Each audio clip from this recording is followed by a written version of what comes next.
everyone, welcome to Whiteboard Friday, and today we're going to be talking about behavior-driven development, which is also known as BDD. And in the Agile space, the testing space, the development space, BDD is a hot topic right now. It's been that way for a long time, but it's catching on more and more. You can find many YouTube channels out there that have solely dedicated just to BDD. But what a lot of people think about BDD, they think about automated testing or automated acceptance type testing.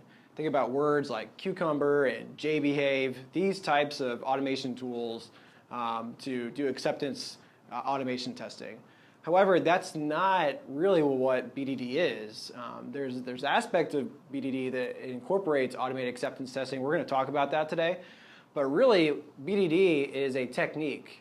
It's a way to establish collaboration between your product owner, your tester, and also your developer and some other stakeholders, right? It's a way to get to and find and drive value in the product you're trying to deliver rather than having a siloed approach, which we're going to talk about, which is kind of an older way of doing it, or the traditional way of actually developing software. So the way we're going to go about today is we're going to talk about the traditional development software process, people that use this in waterfall, or they still are using it in Agile, seem to can't really get away from it, and then kind of show that in comparison with BDD and how that process is a little bit different.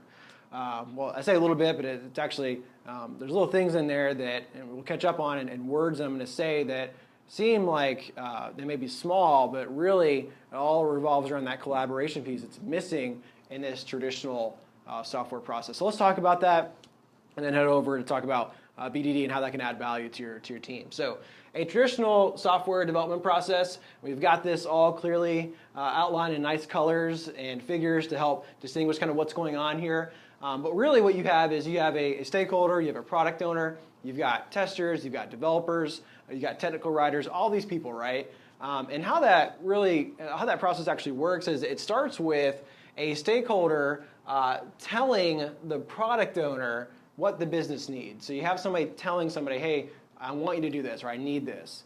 Well, then the product owner will take that and in their own space, they will just kind of go off and write requirements. And as they're writing requirements, the developer and the tester are left out. Same thing with the technical writer, they're not really involved with that. And so what they have to do, what the developer and the tester have to do, is they have to take what the product owner is creating, whatever requirement that is, and what they have to do is translate the requirement into something they need to do, which is, for a tester, they need to write test cases. For a developer, they need to write code, right? And that goes back into the finished product. And you can see kind of what's going on here.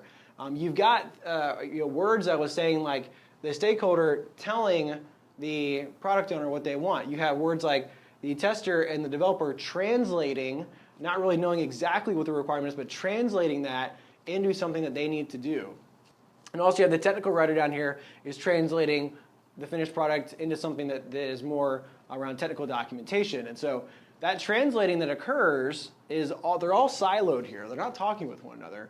And that's going to end up with a finished product that isn't really discovering and collaborating around the value that you're trying to deliver for that stakeholder.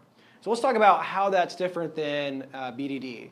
And before we get going here, we've got a quote from Dan North here. He's one of the actual creators of BDD, thought leader in that space. And he did this in one tweet. He said that this is a definition of BDD. It's using examples at multiple levels to create shared understanding and surface uncertainty to deliver software that matters. And so there's a couple things in here which we'll talk about in this process, but he's mentioning things like using examples. Things like trying to surface uncertainty, discover value within this whole process so that you're creating software that matters. And we start out by talking about how we actually do that in a BDD development process. Is that it all starts with the stakeholder and the product owner shifting in how their relationship is with one another. So in the traditional way, I was talking about how the stakeholder just tells, hey, go do this. Hey, I need you to, this is my need, and that's it, right? Think about if you've got in the military, or you've got more higher levels of structure and organization, you've got a very strict level of, hey, go do this, no questions asked, this is what I want, right? Well, in a BDD process, the stakeholder and the product owner one isn't telling the other something, is that they're actually starting off and they're talking about what the business needs. So it's a start of a collaboration phase. They're starting to talk about what they need rather than one person just telling somebody, hey, go do this. And what happens then is that the product owner takes that, whatever talk they had, and he brings it, or he or she brings it to a collaborative space with the developer, with the tester, so that they can then start talking about, okay, what is it that we're actually going to be developing here? And what we're trying to do is establish that collaborative piece to where we're going to then discover that value that the business wants by asking certain questions and providing examples of how things are done in the past, or how those examples actually translate to a business need that the stakeholder was actually trying to talk about. And this session, when they're talking, they're collaborating, they're asking questions like, why are we doing it this way? Here's an example of if I do X and Y, how that kind of responds back to the business, what the business needs. Again, they're trying to discover that value. This is called the Three Amigos. So it's a Three Amigos session. Anytime somebody says, hey, I don't know what the Three Amigos are, you can always tell them it's the product owner, the tester, then also the developer. And when they're done with this session, again, they're all together in one area. They're not siloed over here like in a traditional development process. When they're collaborating together, after they're done with collaboration, the goal should be that they produce requirements that are defined in an English format.